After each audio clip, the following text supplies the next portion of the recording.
श्री शिवाय नमस्तुभ्यम दोस्तों। आज की यह वीडियो आप सभी के लिए बहुत ही ज़्यादा ज़रूरी है। जो गुरु जी की कथा और उपायों को करते हैं वे लोग आज की इस वीडियो को शुरू से लेकर अंत तक जरूर देखना, क्योंकि आप सभी के लिए गुरु जी से संबंधित बहुत ही महत्वपूर्ण सूचना है। आप सभी लोग जानते ही होंगे कि गुरु जी की जो कथा है वो नीमच मनासा मध्य प्रदेश में शुरू हुआ था।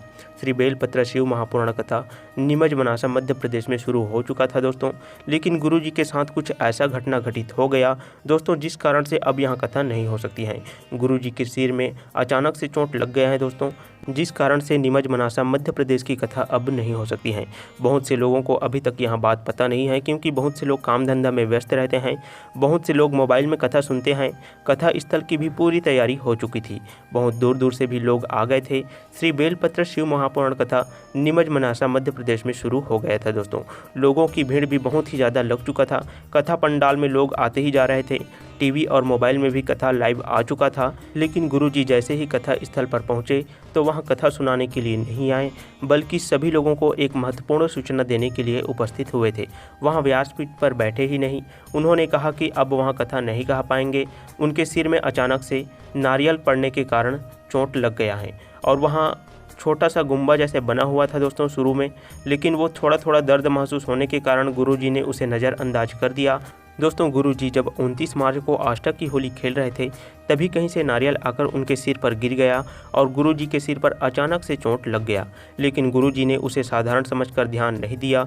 शुरू में थोड़ा गुम्बा जैसे बन जाता है वैसा भी उसके सिर पर नहीं बना था, जिसके कारण गुरुजी ने उसे ध्यान नहीं दिया। और जबकि वहाँ अंदर की नसों में चोट लगने के कारण गुरुजी के अंदर के सिर के जो अंदर होता है ना दोस्तों, वहीं पर ही गुम्बा जैसे बन गया और बाद में उसे थोड़ा थोड़ा दर्द महसूस हुआ। और वहाँ चोट कोई मामूली चोट नहीं था, बल्कि उनके सिर के अंदर जो नसें होती हैं उन नसों में ही चोट लग गया था दोस्तों। सिर के अंदर में ही सूजन आ गया था। वहाँ सूजन बाहर से भी अब दिखाई देने लगा था। दोस्तों गुरुजी जब डॉक्टर के पास अपनी इस समस्या को लेकर पहुँचे तो डॉक्टर ने कहा कि यहाँ कोई साधारण चोट नहीं है, यहाँ बहुत ही बड़ा चोट है।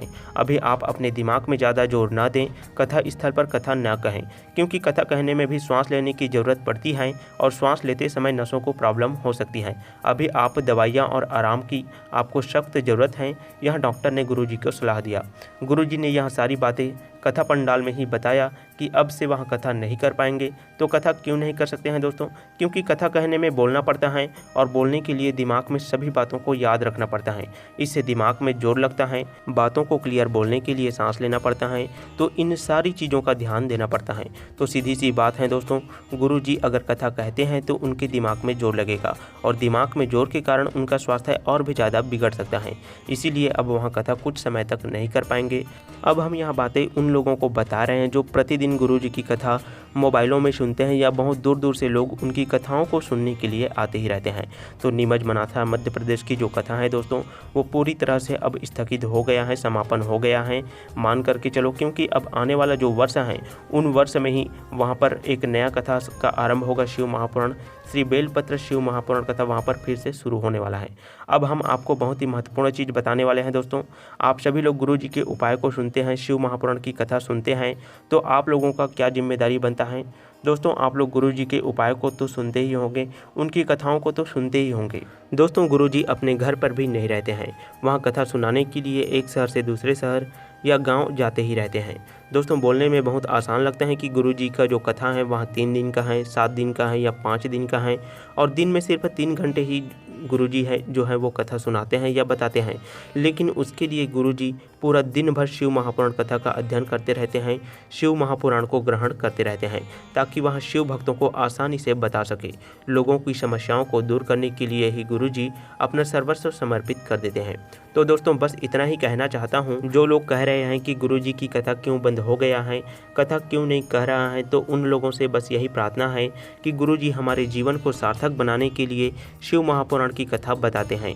यदि वह इस समय किसी प्रकार की संकट में है तो आप भगवान भोलेनाथ जी से प्रार्थना कीजिए कि जल्द से जल्द गुरुजी जो है वो ठीक हो जाए, उनका स्वास्थ्य जो है वह ठीक हो जाए। बस इसी कामना के साथ में आप भगवान भोलेनाथ जी से प्रार्थना कीजिए। और आप सभी गुरुजी के लिए 2 शब्द जरूर लिखें, जिससे गुरुजी को एक प्रकार से भाव प्राप्त हो कि उनके जो दर्शक हैं, भगवान भोलेनाथ जी के जो भक्त हैं, वह गुरुजी को पहले से ही स्वस्थ रखना चाहते हैं, जिसके द्वारा वह शिव महापुराण की बातें जान रहे हैं।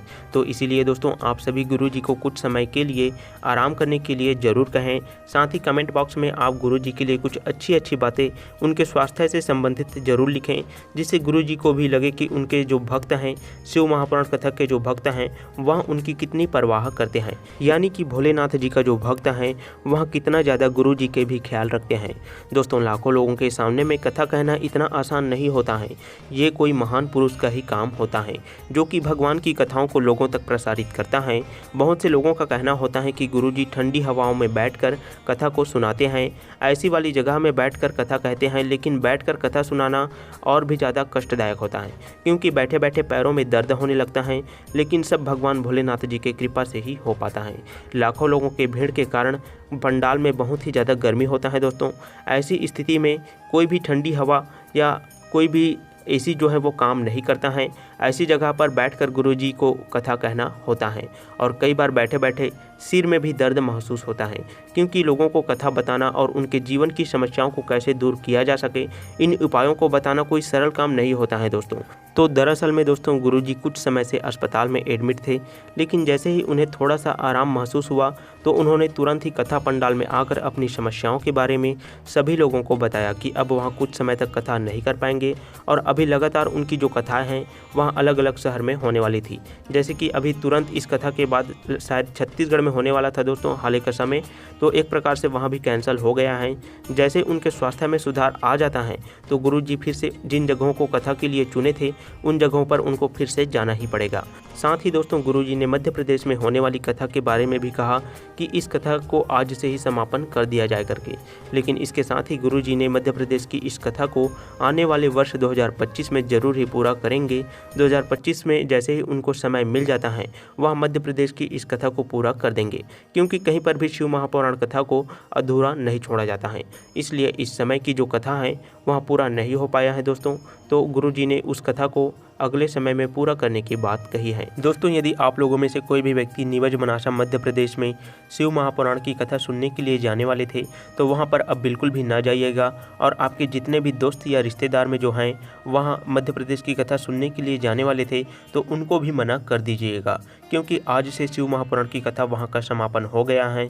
पंडाल भी वहाँ से अब निकल चुका है और गुरुजी के स्वास्थ्य के ठीक होने तक आप सभी शिव महापुराण की कथा के लिए भगवान भोलेनाथ जी से प्रार्थना कीजिए।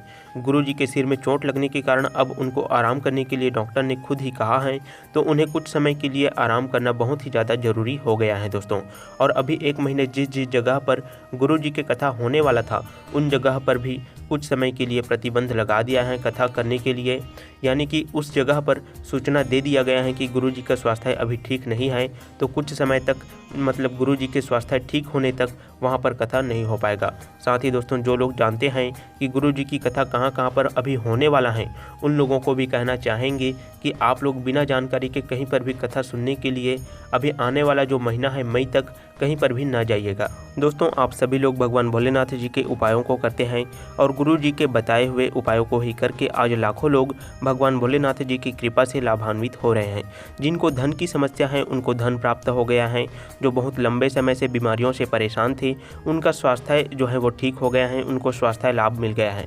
ऐसे में आपका और हम सब का सिर्फ एक ही फर्ज बनता है कि आप सभी भगवान भोलेनाथ जी से प्रार्थना कीजिए कि गुरु जी जल्द से जल्द ठीक हो जाए, उनका स्वास्थ्य जो है वह जल्द से जल्द ठीक हो जाए, उनको किसी भी प्रकार की कोई समस्या ना हो। आप भगवान भोलेनाथ जी से इन सभी मनोकामनाओं की पूर्ति के लिए प्रार्थना कीजिए। दोस्तों यदि आप प्रतिदिन भगवान भोलेनाथ जी के मंदिर में जाते हैं तो आप भगवान भोलेनाथ जी की पूजन अर्चना करने के बाद में भगवान भोलेनाथ जी को 1 लोटा जल अर्पित करने के बाद में एक बार गुरु जी के लिए, गुरु जी के स्वास्थ्य के लिए प्रार्थना जरूर करें। साथ ही गुरु जी का तबीयत जल्दी से जल्दी ठीक हो जाए और ठीक होने के बाद में कुछ समय के लिए उन्हें आराम करने के लिए आप सभी कमेंट बॉक्स में ज़रूर लिखें। दोस्तों आप में से जो लोग भी नीमच मनासा मध्य प्रदेश में कथा सुनने के लिए गए थे उन लोगों में से आप लोग जो भी यहाँ वीडियो देख रहे हैं उनको ज़रूर ही पता होगा कि गुरु जी ने मंच में आकर कथा नहीं कह पाने के कारण जो बातें शिव भक्तों को बताई हैं, अपनी समस्याओं को गुरु जी ने सभी के सामने प्रस्तुत किया। ऐसे गुरु जी के लिए आप सभी मिलकर उनके स्वास्थ्य के लिए भगवान भोलेनाथ जी से प्रार्थना कीजिए, जिससे कि भगवान भोलेनाथ जी की कृपा से गुरु जी का जो तबीयत है वो जल्दी से जल्दी ठीक हो जाए, वह आराम से अपना जीवन व्यतीत कर सके और लोगों को शिव महापुराण की कथा सुना सके। दोस्तों भगवान भोलेनाथ जी की कथा सुनने मात्र से ही कई प्रकार के दुख दूर हो जाते हैं, जीवन की समस्याओं से राहत मिलता है, व्यक्ति को शांति की अनुभूति होता है।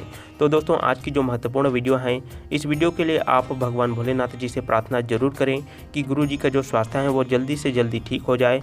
इस वीडियो में आप भगवान भोलेनाथ जी के मंत्र श्री शिवाय नमस्तुभ्यम हर हर महादेव को कमेंट बॉक्स में जरूर लिखें, जिससे भगवान भोलेनाथ आपकी मनोकामनाओं को सुनकर गुरु जी को जल्दी से जल्दी स्वस्थ कर दें।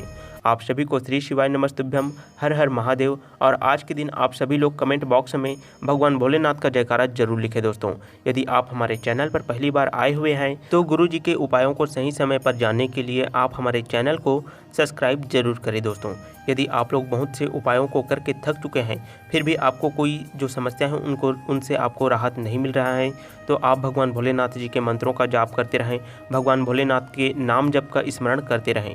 इससे आपकी समस्याओं को जल्दी से जल्दी दूर होना पड़ेगा। दोस्तों, जब तक आपकी समस्या दूर नहीं हो जाता है तब आप भगवान भोलेनाथ जी के मंत्रों का जाप करते रहें, तब तक आप उनके नाम जप करते रहें। इससे आपकी जो समस्या है वहाँ जल्द से जल्द दूर हो जाएगा।